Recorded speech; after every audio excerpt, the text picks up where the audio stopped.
하실 때 잘 오셨습니다. 평안하셨습니까? 가을 앞비가 가까워지면 이렇게 늘 비가 자주 내립니다. 그러면서 여름에 좋은 날씨, 우리가 좋은 시간 보낼 때 그 마음들이 더 이상 흥분되지 아니하고 침착하게 만들어 주는 것 같습니다.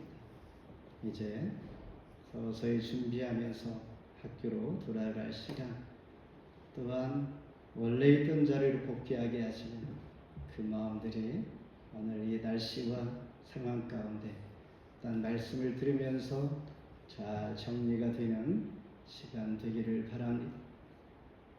출애굽기 15장에 보면 이스라엘 백성들은 수르 광야에서 쓴 물 마라의 경험을 하게 됩니다. 목이 마른 그들에게는 참으로 고통스러운 그런 경험을 하게 되는 것입니다. 그런데 하나님께서는 그들에게 그대로 다 두지 아니하고 엘림에 있는 종려나무 70두루와 12개의 물샘을 발견하게 하셔서 그곳에서 쉼과 갈증을 해결하게 해주십니다. 그러니 그 엘림은 지금의 교회인 것입니다. 사막을 여행하는 자에게 엘림이 매우 소중한 것처럼 이 땅의 교회는 영육간에 지쳐있는 자들과 하나님의 은혜 없이 살 수 없는 나그네에게 주신 소중한 영혼의 안식처가 바로 교회입니다. 그래서 마태복음 11장 28절에 수고하고 부은 짐진 자들아 다 내게로 오라 내가 너희를 쉬게 하리라. 오늘 본문 이전의 7절의 동부가 귀한 열매를 얻기 위하여 이른 비와 늦은 비를 기다린다라고 말씀합니다. 그러면서 오늘 본문에서 사도 야고보는 너희가 알 것은 이것이니 곧 헛맹세를 하지 말며 믿음의 기도를 하며 그리고 진리로 돌아서게 하여 영생의 열매를 맺기까지 저와 여러분에게 귀한 말씀으로 초대하고 있습니다. 함께 은혜의 시간 되기를 바랍니다. 먼저 헛맹세하지 말라 12절 같이 목소리로 봉독합니다. 시작. 형제들아 무엇보다도 맹세하지 말지니 하늘로나 땅로나 아무 다른 것으로 맹세하지 말고 오직 너희가 그렇다고 생각하는 것은 그렇다 하고 아니라고 생각하는 것은 아니라 하여 정지받음을 변하라. 독일의 대분호 괴테는 그의 책 파우스티에서 이렇게 말합니다. 그는 헬라적 관점에서 인간의 구원 문제를 연구하면서 어느 날 이제 소재에 앉아 성경을 폈습니다. 마침 편 성경 말씀 구절이 바로 요한복음 1장 1절이었다고 합니다. 요한복음 1장 1절은 태초에 말씀이 계시니라. 태초에 말씀이 계셨다. 이 말씀에 그는 매우 불편했던 것 같습니다. 그래서 이 말씀을 태초에 행위가 계시니라 라고 바꿨다고 합니다. 다시 말해서 말씀 로고스의 의미가 전혀 다른 행위로 바뀐 것입니다. 자기 자신 마음 가운데 불편하고 이해가 되지 않는 부분을 자기의 인식과 이해 그 범위 내에서 바꾸어 사용하게 되는 것처럼 바리새인들은 율법에 정한 맹세가 부담스러워서 맹세, 거짓 맹세를 하는 것입니다. 무엇이 진실인지 구분하기 쉽지 않는 이 땅에 살아가는 저와 여러분은 때로는 문화에 젖어서 이 시대 사람들, 특히 그리스도인들은 오늘 말씀을 귀담아 들을 이유가 있습니다. 맹세라는 것, 약속보다 조금 강한 의미를 갖고 있는 맹세. 맹세하면 우리는 신실성을 요구합니다. 분명하고 변치 아니하는 또 그대로 되기를 바라는 마음의 의미를 가진 맹세. 그런데 사도 야고보는 맹세하지 말라라고 말하고 있습니다. 정말 맹세가 필요 없어서 하지 말라고 했을까라는 것이 그렇지 않습니다. 맹세는 필요합니다. 약속이 필요하다는 것이죠.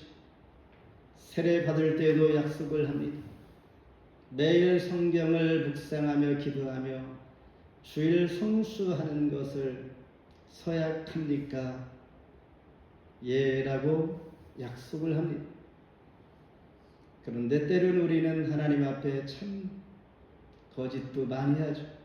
그거로 잘 안 보일 때가 있는 것이 임직할 때도 그렇습니다. 결혼식 할 때도 그렇고 서약 매우 중요한 약속들을 우리는 살아가면서 서로가 필요에 의해서 하나님 앞에 하는 것인데 이런 것을 우리는 매우 소홀하게 여기면서 사소한 것 가지고 우리는 마음 상할 때가 참 많습니다. 하나님 앞에 내가 어떠한 맹세와 약속과 또한 서약을 했는지 생각해 보면서 살아갈 필요가 있는 것입니다. 예수님도 대제사장 앞에서 맹세한 적이 있습니다. 마태복음 26장 63절에 예수께서 침묵하시더니 대제사장이 이르되 내가 너로 살아계신 하나님께 맹세하게 하노니 너희가 하나님 아들 그리스도이신지 우리에게 말하라. 당연히 아멘 그렇다라고 하겠죠. 이렇게 대제사장 앞에서 맹세를 했습니다. 다시 말해서 맹세를 생각할 때 이 말씀의 배경을 이해하기 위해서 사도 야고보 예수님의 친동생 그의 열정을 생각해 볼 필요가 있습니다. 앞에 7절 11절에서 심판자의 강림이 예수님께서 다시 오실 것이다 격려하면서 정죄함을 면하기 위하여 어떻게 해야 될까? 바로 맹세도 이와 같은 맥락에서 헛맹세하지 말라 이렇게 간곡히 사도는 명령하고 있습니다. 왜냐하면 특히 바리새인들은 서기관들을 포함하여 자기 자신들의 지식을 이용하여서 하나님의 이름을 걸고 맹세를 하다가는 죄를 범죄하여 큰 문제가 될 것 같으니 하나님보다 조금 못한 하늘을 두고 그리고 땅을 두고 맹세했던 것입니다. 이 말씀이 바로 오늘 본문 말씀이죠. 그러면서 내가 얼마나 정직한 사람인 줄 너희가 아느냐? 이만큼 진실한 사람도 보았느냐? 보여주시기 주기식 맹세로 죄를 범하는 것을 지적하고 있는 것입니다. 로미오와 줄리엣에서 줄리엣은 강제 결혼을 피하려고 42시간 동안 죽은 것처럼 보이기 위해 약을 먹게 됩니다. 이 계획을 몰랐던 로미오와 하인 발사저는 그가 죽었다고 전해줍니다. 이 소식을 들은 사랑하는 로미오는 절망하여서 줄리엣 무덤에서 독약을 넣고 자살하게 됩니다. 이제 시간이 지나서 깨어난 줄리엣은 로미오의 죽음을 보고 단검으로 그의 뒤를 따르게 됩니다. 이처럼 잘못된 말, 약속, 모습을 통하여 비극을 초래하게 되는 것처럼 세상에 들려줄 이야기도 많은데 야고보 사도는 하필 헛맹세하지 말라고 한 이유는 무엇일까? 신자의 삶은 마치 세상의 빛과 소금이요 산 위의 등불과 같기 때문에 성도들이 하는 말, 행동 믿지 않는 자들이 듣고 볼 때에 그 한마디 한마디가 바로 예수 이름, 하나님의 이름이라는 것이죠. 하나님의 영광을 가리기 때문에 헛맹세하지 마라 라고 하는 것입니다. 즉 맹세를 제대로 하면 권위가 있고 위엄이 있고 믿음이 가고 그 맹세 때문에 소망 가지고 인내하며 달려갈 수가 있는 것입니다. 이와 같이 교훈은 오늘날 우리 시대에도 적용되어야 합니다. 그래서 예수님은 오직 너희 말은 옳다 아니라 하라 이에서 지나는 것은 악으로부터 나느니라. 옳은 것은 옳다 바라고 아닌 것은 아니다라고 말하라는 것입니다. 진실한 척 하지 말고 진실을 말하라는 것입니다. 우리의 언어가 진실해질 수 있는 유일한 방법은 어떤 것입니까? 우리의 마음속에 경건과 진리를 가득가득 할 수만 있다면 많이 담는 것입니다. 진리의 양식을 우리 마음속에 담을 때 우리는 그 진리가 나오는 것이고 헛맹세하지 않을 것입니다. 사회가 혼란스러울수록 약속을 지키는 것 쉽지 않고 또한 우리는 많이 실망할 때가 있습니다. 때로는 위기를 모면하기 위해서 자기 소원을 구할 때가 있는데 그렇게 하지 말아야 한다라는 것이죠. 왜냐하면 헛된 맹세는 결국 하나님의 이름을 욕되게 하기 때문입니다.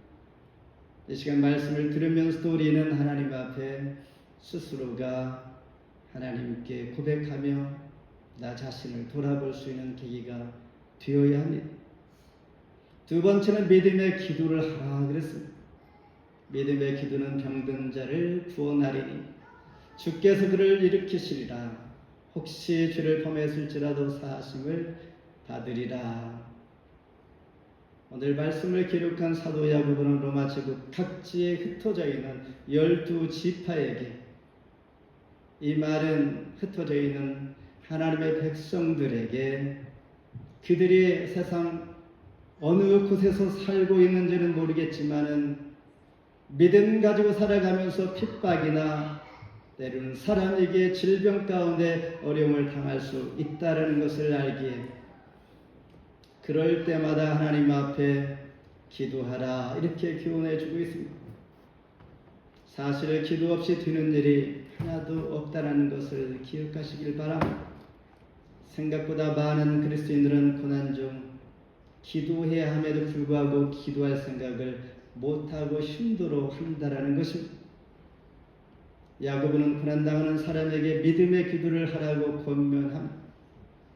그러므로 너희 죄를 서로 고백하며 병이 낫기를 위하여 서로 기도하라. 의인의 기도는 역사하는 힘이 큼이니라. 믿음의 기도는 무엇일까? 하나님의 자녀가 하나님과 올바른 관계 속에 들어가서 내 능력이 아닌 하나님의 능력을 의심하지 아니하고 철저하게 신뢰하는 그 마음의 기도입니다.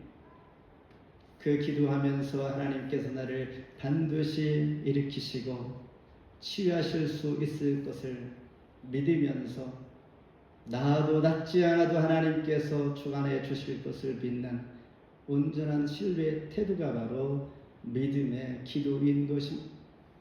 그러면서 사도 야고보는 엘리야 기도를 예시로 보여줍니다. 17절에 엘리야는 우리와 성정이 같은 사람이로되 그가 비가 오지 않기를 간절히 기도한즉 3년 6개월 동안 땅에 비가 오지 아니하고 엘리야는 우리와 똑같이 연약함과 피로감을 느끼는 사람이었습니다. 큰 이적을 행하고 광야로 나가 죽기를 구하며 그는 하나님 앞에 나를 죽여주시옵소서. 이런 고백을 하는 사람, 능력의 사람이라고 볼 수 없는 우리와 같은 연약한 존재인 것을 보여줍니다. 그때 하나님께서는 숯불에 구운 떡과 물 한 병을 갖다 주니 차가운 떡 먹기 어렵겠지요. 그러나 따뜻하게 구운 숯불에 구운 떡을 손에 닿을 만큼 갖다 주었으니 지쳐 넘어져 있는 그가 손을 뻗쳐 그 떡을 먹고 물을 마셔 다시 사명의 길로 가게 되는 것처럼 그도 저와 여러분과 같은 성정이 같은 사람인 것을 사도 야고보는 소개하면서 그가 기도한 것 아십니까? 갈멜산에 올라가서 땅에 굴엎드려 얼굴을 무릎 사이에 넣고 비가 오지 않기를 또는 다시 오기를 간절히 기도했을 때 3년 반 동안 하늘이 닫히고 열리는 응답이 있었습니다. 이처럼 낙심되거나 약할 때 하나님을 향한 진실한 믿음과 간절함으로 기도하라고 말씀합니다. 엘리야를 통해 역사하신 하나님은 지금도 저와 여러분을 통하여 일하시는 것을 믿으시기를 바랍니다. 그러기에 우리는 때로 인생 여정 가운데 항상 좋은 일, 햇빛만 비치지 않습니다. 그늘도 있고 풍파도 당연히 있습니다.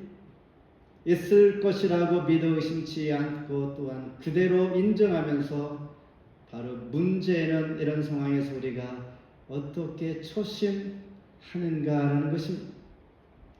13절에 너희 중에 고난 당하는 자가 있느냐 그는 기도할 것이요 즐거워하는 자가 있느냐 그는 찬송할지니라.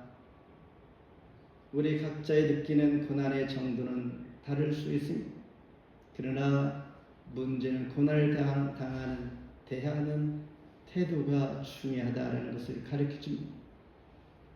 기도하면 어떤 일이 일어날까요? 상황이 확 바뀌지 않습니다. 상황은 동일하나 내 마음이 바뀌어진다라는 것입니다. 문제가 문제로 보이지 않고 이 문제를 이해하게 될 뿐만 아니라 무거운 마음이 가볍게 되어지고 해결이 될 것이란 확신이 마음에 찾아옵니다. 그렇다고 문제가 해결된 것은 아니지만은 기도를 통하여 죄 사함을 얻게 되어지고 때로는 치유가 이루어지고 때로는 기도를 통하여 깨달음이 일어날 뿐만 아니라 기도는 결코 땅에 떨어지지 아니하므로 하나님의 때에 응답하실 것을 믿고 하나님의 약속이 있다라는 것입니다. 2장 14절에 보니 내 형제들아 만일 사람이 믿음이 있노라 하고 행함이 없으면 무슨 이익이 있으리. 그 믿음이 등이 자기를 구원하겠느냐. 이런 말이 있습니다. When we work, we work. But when we pray, God works. 우리가 일하면 우리가 일하지만 우리가 기도하면 하나님이 일하신다라는 말씀입니다. 믿음의 기도를 통해 하늘 양식을 공급받는 저와 여러분, 하나님께 기도하는 이유는 무엇일까? 대체적으로 이런 생각을 한다고 합니다. 나 같은 사람도 하나님 고쳐주실까? 이런 의심, 기도할 사인이 우리 삶 가운데 지금 있다면 지금 기도할 때인 줄 압니다. 믿음의 기도는 결코 우리를 실망시키지 않을 뿐만 아니라 영생의 길에서 이탈되지 않도록 우리가 가야 할 길, 하나님 원하시는 그 길을 계속 갈 수 있게 해주십니다. 그리고 피할 수 없는 미혹과 시련들이 우리 삶 가운데 있을지라도 극복할 힘을 우리에게 주십니다. 더 큰 하나님의 은혜는 세상을 이길 힘을 주신다는 것입니다. 너희가 내 안에 거하고 내 말이 너희 안에 거하면 무엇이든지 원하는 대로 구하라. 그리하면 이루리라. 마지막으로 진리로 돌아서라. 19절 함께 봉독합니다. 시작. 내 형제들아 너희 중에 미혹하여 진리를 떠난 자를 누가 돌아서게 하며. 헨리 다우엔의 가장 큰 선물 Our Greatest Gift라는 책에서 어머니의 뱃속에서 자라는 두 쌍둥이 남매가 있습니다. 둘이 대화를 하는 것입니다. 그 중에 하나는 말합니다. 이곳은 너무 답답하고 어두워 빛이 있고 무엇인가 밖에 요란스럽고 소란스러운데 그곳에 무엇인가 있을 거야. 가자라고 합니다. 또 다른 쌍둥이는 말할 때 아니야. 탯줄만 꽉 붙잡고 있으면 우리는 영양분을 공급받고 아무 걱정 없어. 이곳이 최고인데 왜 너는 자꾸 더 많은 것을 바라고 이상한 생각을 하지? 라고 하는 것입니다. 이야기는 우리가 겪은 죽음과 고통이 끝이 아니라 예수 그리스도의 재림과 천국 소망의 비유로 하시는 말씀입니다. 이곳이 안정되고 최고라고 하지만은 천국의 소망을 갖기를 원한다라는 것입니다. 오늘이 아니라 어제 민지 동생의 용기 있게 잘 도착했다는 소식을 듣게 된 것을 함께 나눕니다. 야고보서는 이미 예수 믿는 유다 크리스천들에게 참된 경건의 삶을 살고 있는가라는 질문을 하고 있는 것입니다. 인간의 마음은 그렇습니다. 한번 죄의 맛을 알면 돌아서기 쉽지가 않습니다. 그렇지만 하나님의 진리의 말씀을 듣고 진리로 돌아서야 한다. 그것이 너희를 지켜줄 것이다. 이 부분이 바로 야고보서의 마지막 결론 부분입니다. 공동체적인 말씀을 통하여 믿는 자가 다른 이의 구원을 위해서 책임감을 가지고 또한 어떻게 살아가야 되는지를 간결하게 요약해 주는 이 말씀. 내 형제들아 하면서 교회에게 편지를 하며 인생의 좌표를 잡아주는 말씀입니다. 아무리 충성스럽게 그를 섬겼다 할지라도 잘못된 믿음을 가진 자는 사망을 향해 가고 있음을 우리는 알아야 한다는 것입니다. 그런 자들을 볼 때 우리는 돌아서게 하는 것, 너희 중에 13, 14절에 반복하여 너희 중에 그런 사람들이 있다는 것입니다. 구체적으로 고난당하는 자가 있고 즐거워하는 자가 있고 병든 자가 있을 뿐만 아니라 미혹되어서 진리에서 떠난 자가 있는데 그들을 돌아서게 하는 것입니다. 20절에 너희가 알 것은 죄인을 미혹된 길에서 돌아서게 하는 자가 그의 영혼을 사망에서 구원할 것이며 허다한 줄을 덮을 것이라.